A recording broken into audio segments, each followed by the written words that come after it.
And on our first day to return, it's the opportunity for the minority leader to have the same privilege. So with that, the chair recognizes Representative Scott Pelath, the minority leader.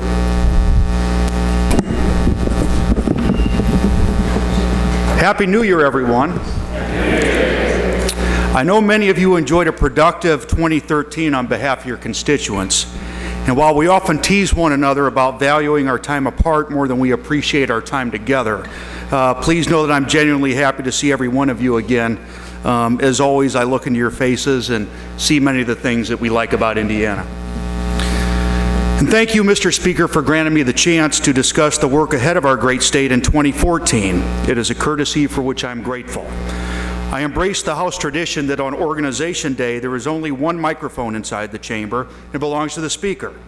The occasion of the minority leader's remarks on the first regular session day is but an extension of this worthwhile custom.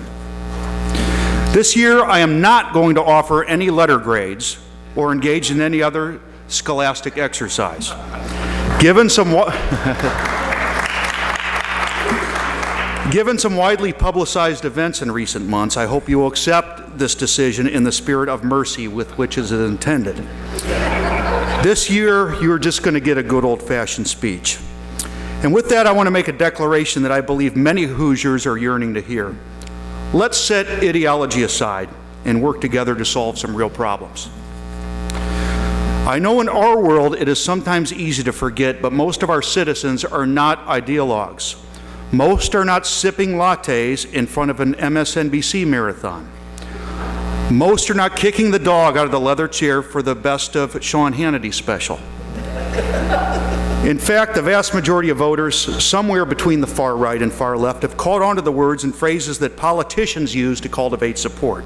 Terms like big government and small government and traditional values, and the other 2- and 3-word bumper sticker slogans that have lost meaning to our citizens.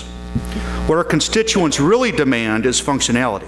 They insist on a frank and honest assessment of problems, some common sense solutions, and a credible effort to make their lives a little better. They do not insist on perfection or strict adherence to a boilerplate of litmus test positions. They do, however, expect us to give everyone a fair shake, promote the general welfare, and make the difficult lives of our constituents a little less so. Whether that means the government should get more involved or simply get out of the way, most citizens assess the desired scope of government involvement on a case-by-case basis. I say these things not because I have any special insight. I say them because, like all of us, I've made some mistakes, suffered some regrets, and thought a little bit about how we might do things better the next time.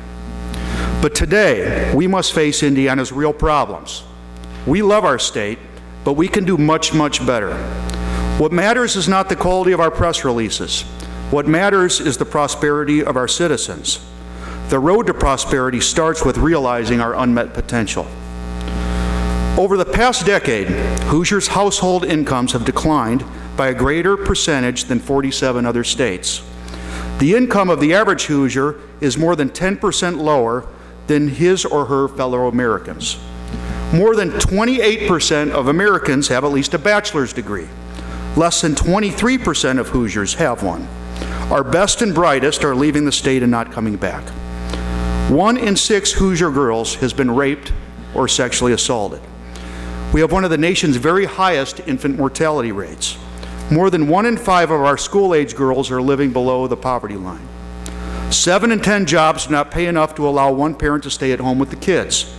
Women make 73 cents on the dollar for what the average man makes, the 6th worst wage gap in the country. I plainly describe these troubles not to diminish our beloved state, but to begin a dialogue that will lead to real solutions for real problems. Too often, we believe our own rhetoric.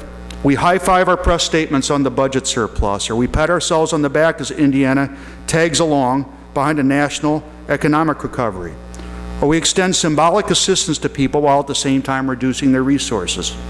Of these activities, we can all live with less. Likewise, we must reject solutions in search of problems. The proposed amendment to our Constitution achieves nothing other than dividing our people, diverting our energies, singling out a group of our friends and neighbors, and sending a message to America's best and brightest that Indiana is not the most forward-looking place to be. Rather than acquiescing to the fate of this national embarrassment, let's boldly move on to the things that make a difference. Another problem we do not have is our business tax climate. Both parties have made Indiana a good place to start a business and avoid the heavy tax bills.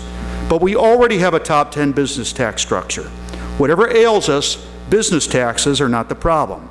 What is a problem are local communities being able to help businesses by maintaining streets, getting them plowed, keeping enough police on the beats, and paying enough firefighters to get to the blaze on time.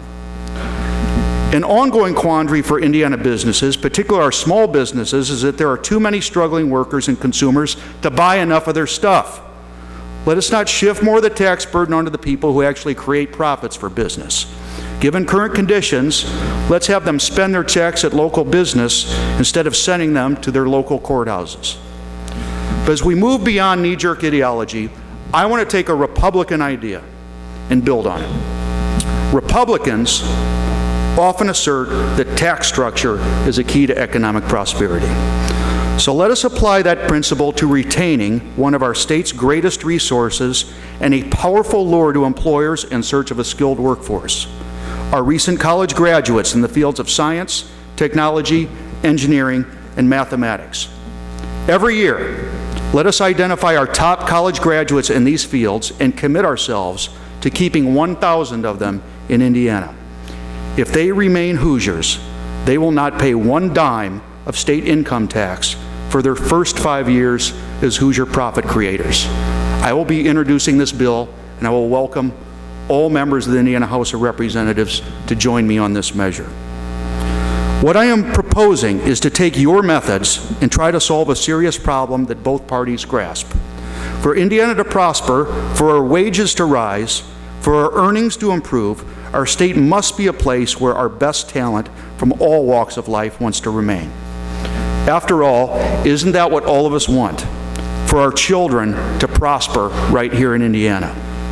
It's not a perfect idea, but it's a start. And it sets an example of rethinking our philosophical differences in order to solve everyday problems. Mr. Speaker, let's keep listening to each other as we tackle Indiana's real challenges with ingenuity and optimism. And Mr. Speaker, welcome back, and let's get started. God bless everyone.